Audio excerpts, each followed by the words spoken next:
ನನ್ನ ಒಂದು random thought just right ಟೈಮಲ್ಲಿ ಮ್ಯಾನಿಫೆಸ್ಟ್ ಆಯಿತು. ಸ್ಟೋರಿ ಲೈನ್ ಏನಂತಂದರೆ, ನಾನು ಲಾಸ್ಟ್ ಏಪ್ರಿಲ್ನಲ್ಲಿ ಮುಂಬೈಗೆ ಹೋಗಿದ್ದೆ ಕರ್ಜತ್ಗೆ ವರ್ಕ್ಶಾಪ್ಗೋಸ್ಕರ. ಅಲ್ಲಿ ನಮ್ಮ ಮೆಂಟರ್ ನಮ್ಮೆಲ್ಲರಿಗೂ ಒಂದು ಚಾನ್ಸ್ ಕೊಟ್ಟರು, ಅವ್ರ ಜೊತೆ ಒಂದು 10 to 15 minutes ಪಾಡ್ಕಾಸ್ಟ್ ಮಾಡೋವಂಥದ್ದು.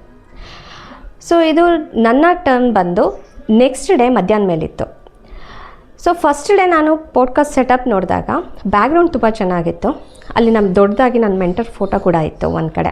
ಅಲ್ಲಿ ಏನಾದರೂ ಒಂದು ಡೆಕೋರೇಟಿಗೋಸ್ಕರ ಏನಾದ್ರು ಇಡಬೇಕು ಅನ್ನೋದಕ್ಕೋಸ್ಕರ ಒಂದು ಮರದ ಕೊಂಬೆನ ಇಟ್ಟಿದ್ರು.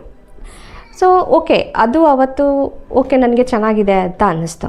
ಸೊ ನೆಕ್ಸ್ಟ್ ಡೇ ನನ್ನ ಟರ್ನ್ ಇದ್ದಾಗ ನಾನು ಹೋಗಿ ಪಾಡ್ಕಾಸ್ಟ್ ಸೆಟಪ್ ನೋಡಿದಾಗ ಅಲ್ಲಿ ಆ ಮರದ ಕೊಂಬೆ ಬದಲು ಒಂದು ದೊಡ್ಡ ತೆಂಗಿನ ಗರಿಯನ್ನು ಇಟ್ಟಿದ್ರು. ನನಗೆ ಬ್ಯಾಕ್ಗ್ರೌಂಡೇ ಚೆನ್ನಾಗಿದೆ, ಈ ತೆಂಗಿನ ಗರಿ ಅವಶ್ಯಕತೆ ಇಲ್ಲ ಅಂತ ಅನ್ನಿಸ್ತು. ಬಟ್ ಅಲ್ಲೇನು ನಾನು ಹೇಳೋಕ್ಕಾಗಲಿಲ್ಲ, ಅದಕ್ಕೆ ನಾನು ಸುಮ್ಮನಾಗಿ ಹೋಗ್ಬಿಟ್ಟೆ. ಬಟ್ ಮ್ಯಾಜಿಕ್ ಆಗಿದೆ ಏನಂತಂದರೆ, ನನ್ನ ಟರ್ನ್ ಬಂದಾಗ ನಾನು ಹೋಗಿ ಅಲ್ಲಿ ಕೂತು 1-2 ನಿಮಿಷ ಮಾತಾಡಿದೆ ಅಷ್ಟೇ, ಶುರು ಮಾಡಿದೆ ಪಾಡ್ಕಾಸ್ಟ್ನ. ಇಮಿಡಿಯೇಟಾಗಿ ಮ್ಯಾಜಿಕಲ್ ರೀತಿಯಲ್ಲಿ ಆ ತೆಂಗಿನ ಗರಿ ಬಿದ್ದೋಯ್ತು. ಸೊ ನನ್ನ ಮೆಂಟರ್ ಅದನ್ನು ತೆಗೆದು ಆಚೆ ಹಾಕಿಬಿಟ್ರು, ರಿಮೂವ್ ಇಟ್, ಅದು ಬೇಡ ಅಂತ ಅಂದರು. ಸೊ ನನಗೆ ಆ ಟೈಮಲ್ಲಿ ಅದು ಫ್ಲ್ಯಾಶ್ ಆಗಲಿಲ್ಲ. ಸೊ ನಾನು ಪಾಡ್ಕಾಸ್ಟೆಲ್ಲ ಮುಗಿಸಾದ್ಮೇಲೆ ನನಗೆ ಫ್ಲ್ಯಾಶ್ ಆಗಿದ್ದು, ಇದು ನನ್ನ ಮೈಂಡಲ್ಲಿ ಬಂದಿತ್ತು, ಈ ತೆಂಗಿನ ಗರಿ ಇಲ್ಲಿ ಚೆನ್ನಾಗಿ ಕಾಣಿಸ್ತಿಲ್ಲ ಅಂತ ಹೇಳಿ ನನಗೆ ಮೈಂಡಲ್ಲಿ ಬಂದಿತ್ತು ಅಂತ.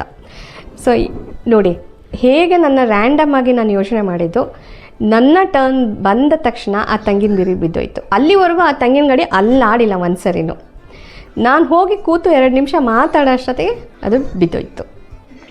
ಸೊ ನಮ್ಮ ಥಾಟ್ಸ್ಗೆ ಎಷ್ಟು ಪವರ್ ಇರುತ್ತೆ ಅನ್ನೋದನ್ನ ನೀವು ತಿಳ್ಕೊಳ್ಳಿ. ಸೊ ಆಲ್ವೇಸ್ ನಾವು ಯಾವಾಗಲೂ ಅದಕ್ಕೋಸ್ಕರ ಪಾಸಿಟಿವ್ ಆಗಿ ಥಿಂಕ್ ಮಾಡಬೇಕು ಅಂತ ಹೇಳೋದು. ಸೊ ನಾವು ಏನೇನು ದೊಡ್ಡ ದೊಡ್ಡ ವಿಷಯಗಳನ್ನೇ ನಾವು ಮ್ಯಾನಿಫೆಸ್ಟ್ ಮಾಡ್ತೀವಿ ಅನ್ನೋದಲ್ಲ, ಸಣ್ಣ ಸಣ್ಣ ಥಾಟ್ಸ್ ಕೂಡ ಮ್ಯಾನಿಫೆಸ್ಟ್ ಆಗುತ್ತೆ.